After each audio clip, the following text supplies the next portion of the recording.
Not much good stuff here. Pillows, stuffed toys, magazines. I wonder if there's any valuables. Is this?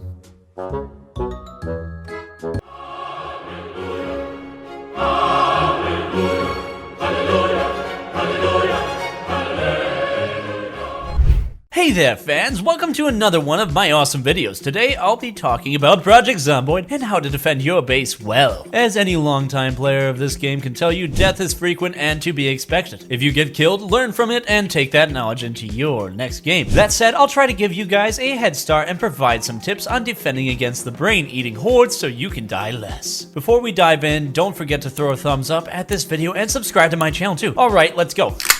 First up, let's talk about location. Location is everything when you're buying a house, right? I mean, you gotta look at the price, the convenience, etc. You won't be buying houses in Project Zomboid, but it's even more important here, with zombies trying to slaughter you every step of the way. Even before you get into combat, selecting the right base location can greatly change your strategies. For example, cities may have a lot more supplies, but are also more heavily populated with enemies. The layout of city buildings is also denser, as opposed to the countryside open fields. In general, I recommend beginners to start in Muldrow, which has large rural areas with less zombies. West Point has loads more zombies, but the amount of loot is more lucrative. If you're a veteran, consider starting here. I won't give you specific base locations since there are lots of viable spots to hunker down depending on your preference. Instead, here's some general stuff to consider. Firstly, proximities to supplies and important locations. While this may not seem relevant to base defense, it can be a pretty vital aspect. Proximity to supplies or locations of interest affects how well supplied you'll be with weapons, healing items, and fortification material when zombies inevitably show up, which in turn affects your defensive capability. Stuff like nearby vehicles, fishing ponds, and even pre-planted vegetable farms are an immense help. Picking an area with too little nearby supplies may spell doom, unless you're also certain there's few enemies. Which leads us to the next point, enemy density. Getting overwhelmed by enemies in Project Zomboid is a surefire way to die quickly. Unless you're very well equipped, it's best not to fight huge zombie hordes. This is too easy. Maybe I should try attracting more to kill. A few moments later.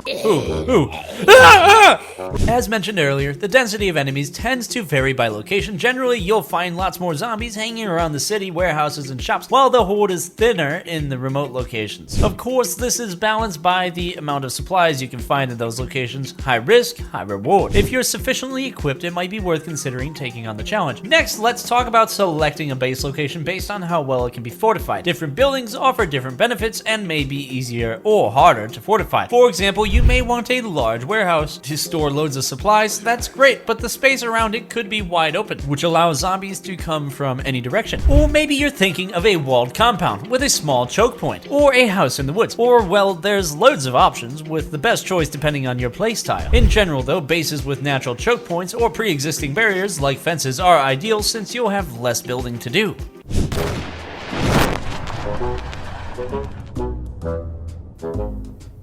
Whew, killing zombies is tiring. Let's have a quick break. Since we're resting and you've got some time, here's a reminder. Don't forget to thumbs up this video and subscribe to my channel. You'll get lots more great videos, I promise. Now back to killing zombies and building your base. Now that you've got a good base location, you gotta defend it when the zombies come knocking. First things first, you'll need a weapon. If you haven't already started scavenging for weapons, you should do so as soon as possible. Don't want to get caught with your pants down when the zombies come round, right? Baseball bats are a good choice of default melee weapons, so grab one if you can find it and start swinging. Alternatively, for close matching combat performance, you can also use frying pans or axes. There are loads of other melee weapons, including stuffs like rolling pins, shovels, golf clubs, crowbars, and kitchen knives, but those are a bit less effective, except for the kitchen knife. That's pretty effective. It works really well. Melee weapons can either be one-handed or two-handed. If you wield two-handed weapons, you'll obviously be unable to hold anything else unless you have a third arm. Maybe, who knows? Alternatively, you can also craft weapons. I'd recommend crafting a spiked baseball bat if you can find the materials to spare. Just grab any random baseball bat, a hammer and nails, and voila, you've got a potent zombie slaying weapon. Note that melee weapons will get more and more damage as you use them, so don't forget to repair them. If you don't, a nasty surprise awaits.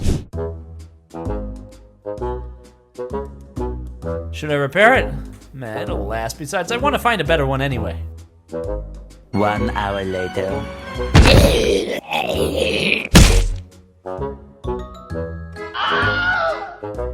There are also guns in this game, as I mentioned earlier. Guns are very powerful and can easily take down zombies with a few shots. Despite being nerfed in previous patches, they're still highly valuable weapons. Unfortunately, this comes at a cost. Firearms are heavy and very loud, which means they'll attract nearby zombies when fired, and you won't be able to escape easily either. If your skill points are low, you won't be able to wield guns well either. To get around this, either practice and level your points via other activities, or pick an occupation that provides boosts to aiming or reloading. Now that you've learned about weapons, it's time to have a look at combat tips. Like I mentioned in the section on enemy density, fighting an entire zombie horde at once is a very, very bad thing. Maybe you can thin out some of the horde, but if the horde is too large, you'll eventually get overwhelmed and scratched or bitten, bringing with it the risk of infection. Best to avoid that sort of situation by taking on only a few at once. You can handle about 1 to 5 zombies at a time via baseball bat or axe, assuming they've fought one-on-one carefully. If choke points aren't available, the ideal tactic to use in fighting groups of zombies is a hit and run. Why? Well, zombies have a low attack range. Hit them, move further back, rinse and repeat till they're all dead. Well, deader. Kinda dead already, aren't they? You can also keep exhaustion at bay by pacing your kills to 1 to 3 zombies at a time. Aside from that, the varying speed of zombie movement is something you should take into account. Whenever possible, aim for the faster ones, as these guys will rush you before the others arrive. It's better than facing the whole horde at once, right?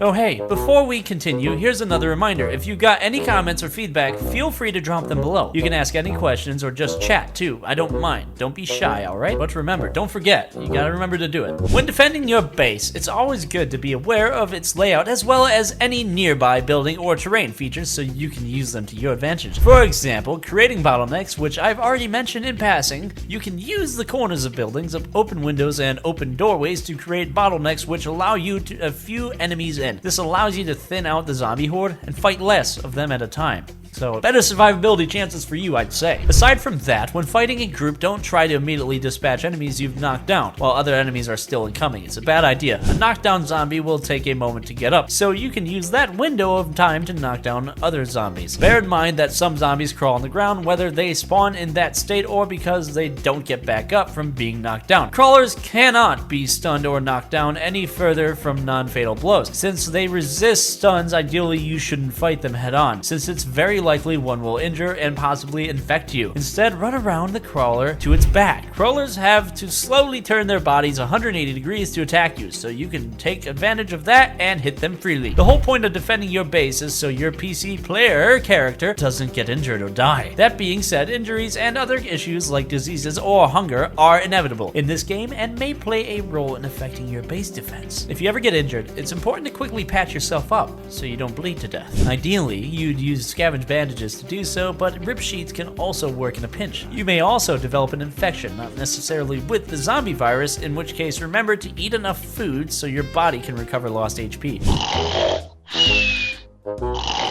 I hate being sick.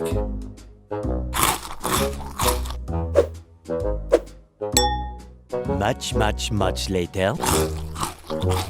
Yep, you heard that right. Food and drinks are necessary to stay alive. Obviously, if you don't drink or eat, your mood and physical condition will be hampered, eventually leading to death. Water can be drunk directly from any nearby sinks or dispensers without needing a container, so if you can't find one, no need to worry. Still, there are benefits to having a filled water bottle. Firstly, it's portable. You won't always have access to water sources after all. Secondly, your character automatically drinks water from it when they're thirsty. Pretty convenient. As for food, you should always try to feed yourself whenever hunger strikes. In particular, try to avoid going hungry into combat. I'll touch on that in a bit. Also, remember to prioritize perishable foods first. For example, you'll want to clear out stuff like luxury products, pizza, cake, etc. ASAP. They can't be used to cook other stuff anyway, so might as well. It'll be a waste to let those goods expire. Aside from those items, aim to eat perishable foods that restore the least amount of hunger first, or anything 15 hunger and below. As for non-perishable food, keep it stockpiled unless absolutely necessary. You never know when it might come in handy. It never expires anyway,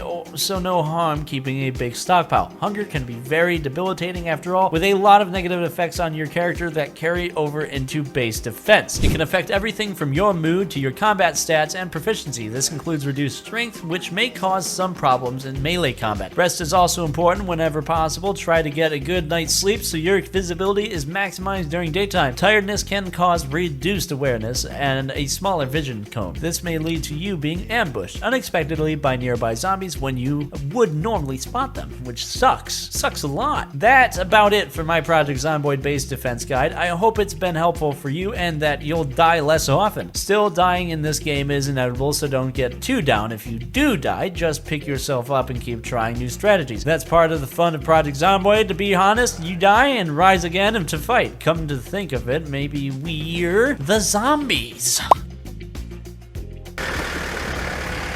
If you enjoyed this video, don't forget to like it and subscribe to my channel. Feel free to leave your feedback below as well. See you again soon. Cool.